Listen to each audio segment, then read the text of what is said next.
have spent 3 years outside of the 9 to 5. This was not intentional, but now I kind of want it to be. So if this is your first time watching me, welcome. I would love to answer any of your questions. You can put them in the comments, or you can use my little anonymous form to submit your questions. Anyway, thank you to my friends for submitting these questions. All right, are there things you thought you would miss but don't? One thing I surprisingly don't miss is paid vacation, because it sounds so nice to be paid to not work, but when you're in a full-time job, there is so much negotiation and compromise when it comes to taking time away. Like, you have to ask your manager for permission. You need to time it with your workload. For the most part, I feel like PTO is not, in a traditional job sense, will never cover the quantity and the flexibility of time away from work I want. My last job was actually in HR, so I saw all the behind the scenes of how much vacation time people were accruing, and people who are really overworked or have a heavy workload, they see PTO as a threat, because it's not like you can actually fully step away from the work. It's just like you're delaying your misery or amplifying your misery, because you're just going to have even more work to catch up, so it's even harder to step away.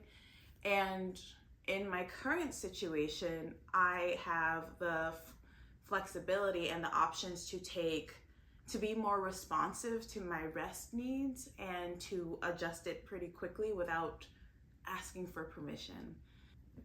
Second question is, are there resources you wish you had that exist in 9 to 5 and vice versa?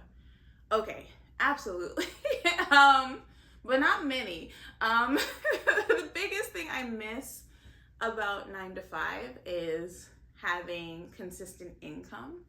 That is lovely, because I have to be very hyper aware of the money coming in and going out, because it's never the same. So I take on a lot of invisible administrative labor. Oh, I also miss the tax sharing, because as a W-2, taxes are taken from your paycheck, but your employer is also paying taxes too. So you're kind of splitting the tax burden. But when you're self-employed, basically that combination of what you'd pay as an employee and what your employer pays, you're responsible for both. And there's a self-employment tax. It's nuts. Like, I'm still figuring out financial stability in this life, to be totally honest.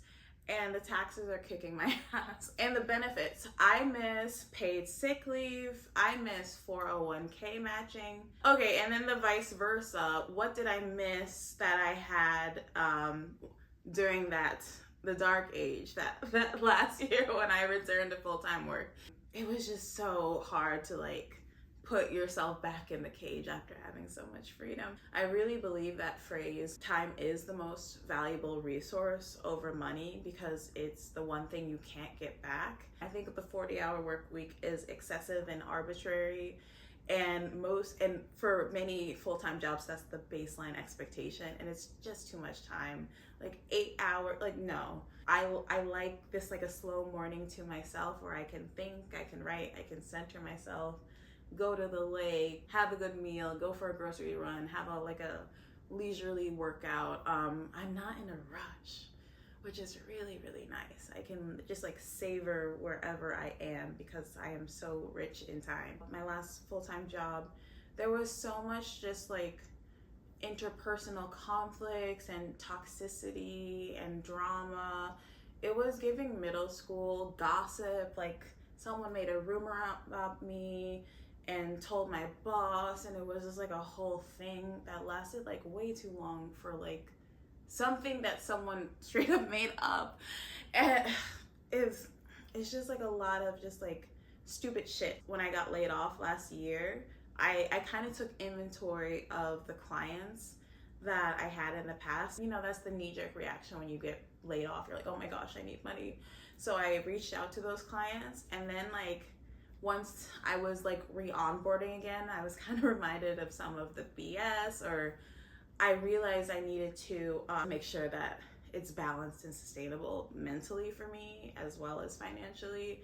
So yeah, I had that option to be like, actually, I love your mission, but actually this is not the direction I want to go. Wish you the best. But when you're in a full-time job, you can't really pick and choose who you work with, but now I can, which is really, really nice. Before I left full-time work, I only knew people with full-time jobs, blah, blah, blah, like that traditional path. But once I stepped away and had clients, I had other like colleagues, like I do event hosting, consulting, all this stuff, and I met other people who did the same thing.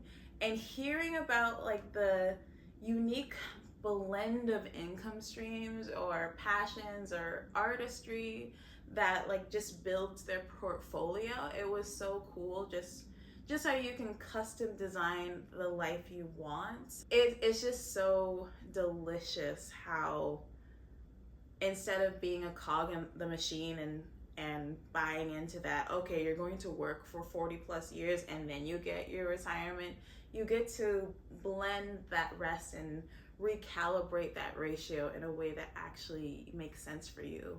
And for me, that means way, way, way less work and not having work as that center focal point of my life. The next question is, how do you deal with high and low money seasons, and how do you deal with the pressure? Yeah, that is a big thing, and I think that's one of my biggest shifts. A shift I'm still trying to figure out, honestly. This month in particular is kind of an experiment for me with that, because it is a slow work month, and I believe the old version of me would have been like, oh my gosh, the money is low. That is a sign that I need even more work. Now I see low money seasons as an opportunity to rest. When my work slows down, I slow down. And just exploring the natural rhythms of that.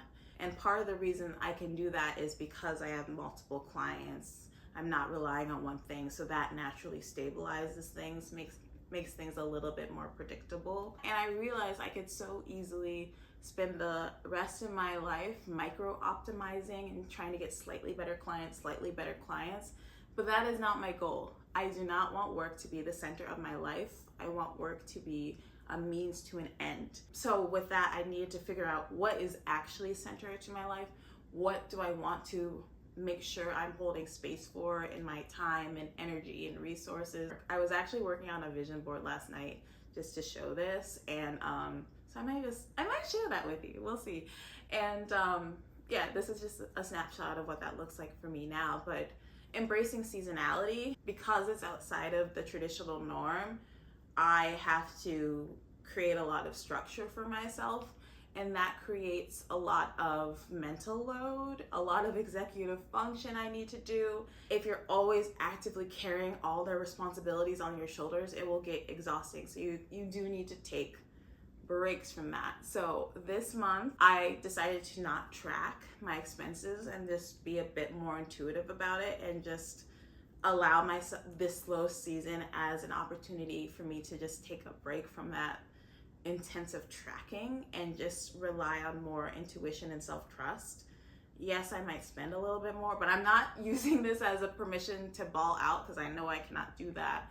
But it's really nice that I don't, sometimes you need this is an opportunity to exhale a little bit. And I think a big shift for me as well with the high and low seasons is realizing that having the life that I want doesn't require me to make a high income.